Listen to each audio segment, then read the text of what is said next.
মসজিদ থেকে বাইর হয়ে আবার মিথ্যা কথা কইতাছেন, মসজিদতে বাইর হয়েই সুদের টাকা খাইতেছেন, মসজিদেতে বাইর হয়ে আকাম কুকামে লিপ্ত হইতেছেন, অন্যের হক নষ্ট করতেছেন, অন্যের পয়সা পাতি মেরে খাইতেছেন, আবার এই পয়সা নিয়া ফ্যামিলিরে খাওয়াইতেছেন।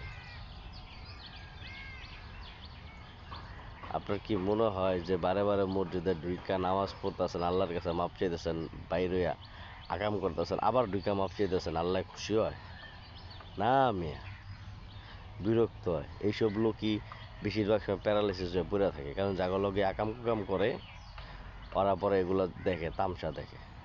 আপনি যে আকাম করবেন ওর ফল আপনার ভোগ করে মরতে হবে, এরকম বহুত দেখছি ভাই, আমগো এলাকাতেই দেখছি বুগ্গা বুগ্গা মরতে এইসব জন্তু জানোয়াররা। আপনার যদি মন মানসিকতা পরিবর্তন না হয় তাহলে আপনার ইবাদতের কোনো ফায়দা হবে না।